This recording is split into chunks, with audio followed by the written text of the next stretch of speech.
Binisita ng mga ambassador mula Norway, Czech Republic, Vietnam, Myanmar at Cambodia ang lalawigan ng Tarlac.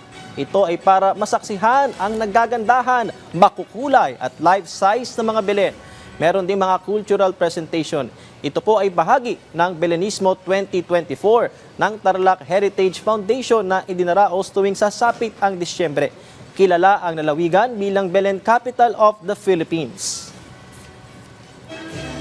Just beautiful.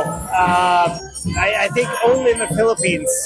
I've never seen it anywhere else.